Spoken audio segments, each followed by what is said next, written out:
time we gather to inaugurate a president. We bear witness to the enduring strength of our Constitution. We affirm the promise of our democracy. We recall that what binds this nation together is not the colors of our skin or the tenets of our faith or the origins of our names. What makes us exceptional, what makes us American, is our allegiance to an idea articulated in a declaration made more than 2 centuries ago. We hold these truths to be self-evident, that all men are created equal,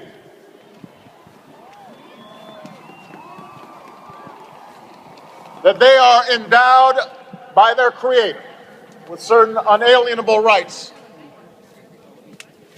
that among these are life, liberty, the pursuit of happiness. Today, we continue a never-ending journey to bridge the meaning of those words with the realities of our time.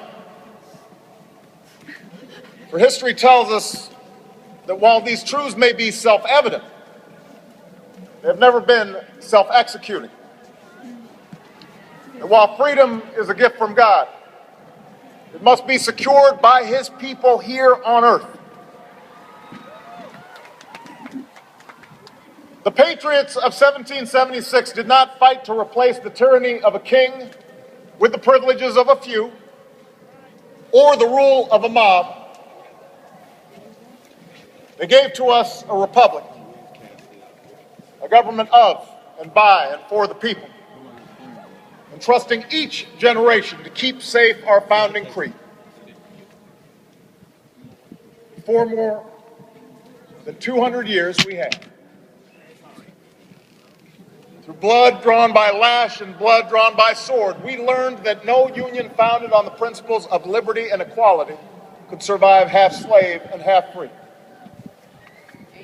We made ourselves anew and vowed to move forward together.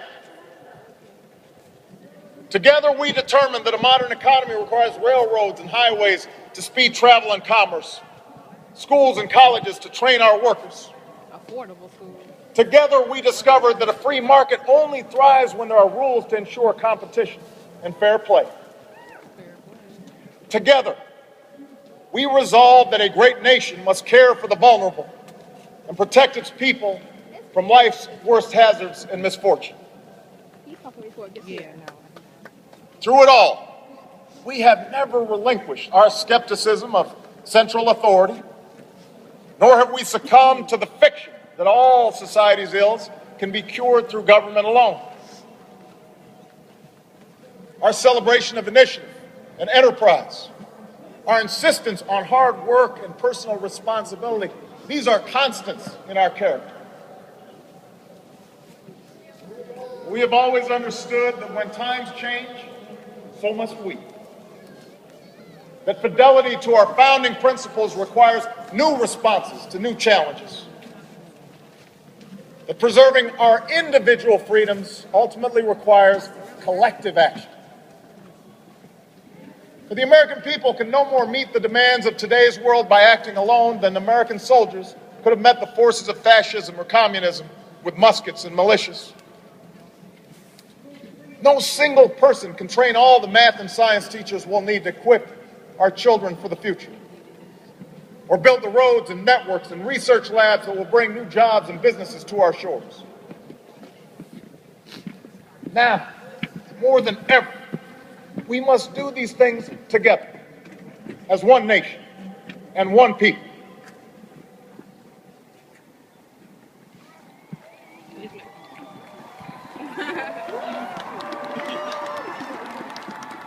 This generation of Americans has been tested by crises that steeled our resolve and proved our resilience. The decade of war is now ending.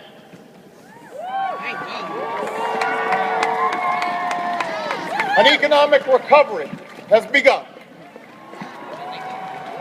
America's possibilities are limitless, for we possess all the qualities that this world without boundaries demands: youth and drive, diversity and openness, an endless capacity for risk, and a gift for reinvention.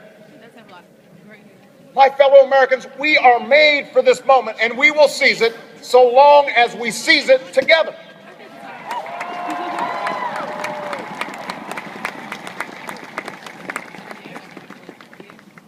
For we, the people, understand that our country cannot succeed when a shrinking few do very well and a growing many barely make it.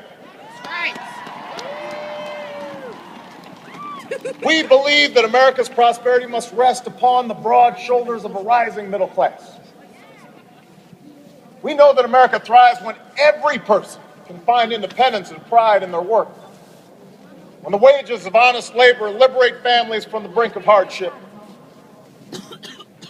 We are true to our creed when a little girl born into the bleakest poverty knows that she has the same chance to succeed as anybody else because she is an American, she is free, and she is equal not just in the eyes of God, but also in our own.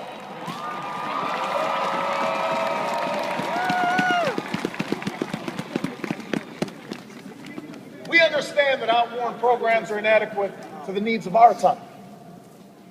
So we must harness new ideas and technology to remake our government, revamp our tax code, reform our schools, and empower our citizens with the skills they need to work harder, learn more, reach higher. But while the means will change, our purpose endures. A nation that rewards the effort and determination of every single American. That is what this moment requires. That is what will give real meaning to our creed. We, the people, still believe that every citizen deserves a basic measure of security and dignity. We must make the hard choices to reduce the cost of health care and the size of our deficit. But we reject the belief that America must choose between caring for the generation that built this country and investing in the generation that will build its future.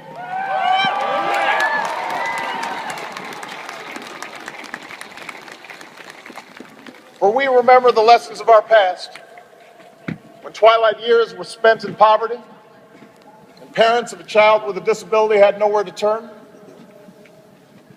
We do not believe that in this country freedom is reserved for the lucky or happiness for the few.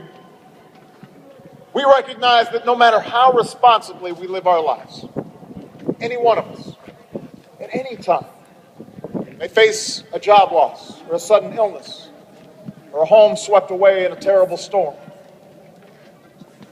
The commitments we make to each other through Medicare, and Medicaid, and Social Security, these things do not sap our initiative, they strengthen us.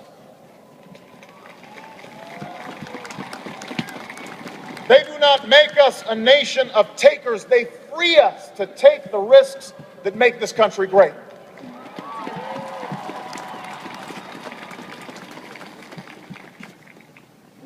We, the people, still believe that our obligations as Americans are not just to ourselves, but to all posterity. We will respond to the threat of climate change, knowing that the failure to do so would betray our children and future generations.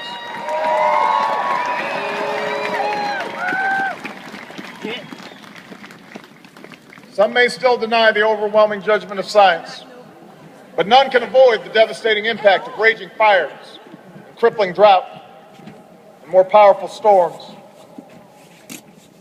The path towards sustainable energy sources will be long and sometimes difficult. But America cannot resist this transition. We must lead it. We cannot cede to other nations the technology that will power new jobs and new industries. We must claim its promise. That's how we will maintain our economic vitality and our national treasure. Our forests and waterways, our croplands and snow-capped peaks, That is how we will preserve our planet, commanded to our care by God. That's what will lend meaning to the creed our fathers once declared.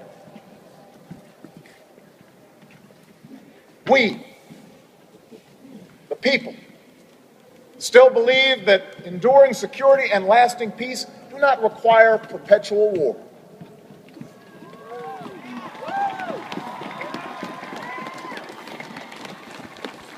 Our brave men and women in uniform, tempered by the flames of battle, are unmatched in skill and courage.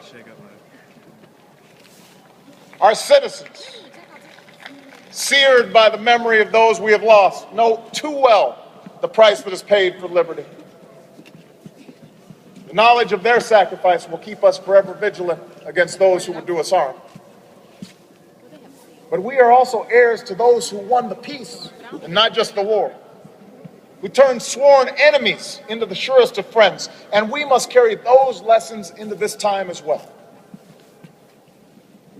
We will defend our people and uphold our values through strength of arms and the rule of law.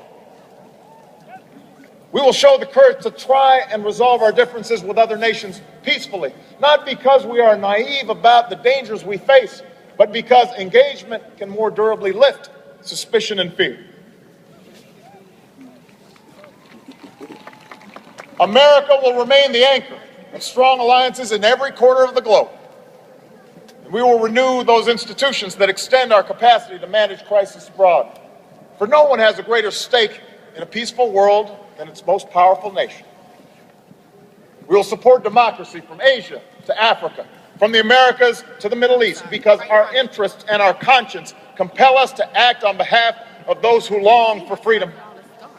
And we must be a source of hope to the poor, the sick, the marginalized, the victims of prejudice, not out of mere charity, but because peace in our time requires the constant advance of those principles that our common creed describes: tolerance and opportunity, human dignity, and justice.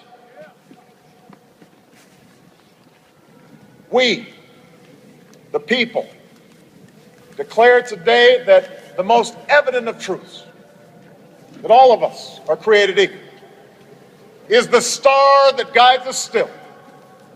Just as it guided our forebears through Seneca Falls and Selma and Stonewall, just as it guided all those men and women, sung and unsung, who left footprints along this great mall, to hear a preacher say that we cannot walk alone, to hear a king proclaim that our individual freedom is inextricably bound to the freedom of every soul on earth.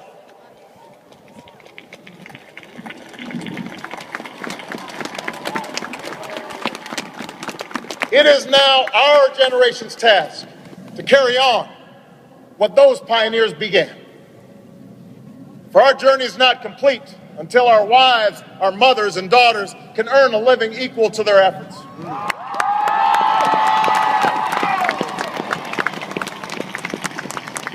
Our journey is not complete until our gay brothers and sisters are treated like anyone else under the law. For if we are truly created equal, then surely the love we commit to one another must be equal as well. Our journey is not complete until no citizen is forced to wait for hours to exercise the right to vote. Our journey is not complete until we find a better way to welcome the striving, hopeful immigrants who still see America as a land of opportunity, until bright young students and engineers are enlisted in our workforce rather than expelled from our country.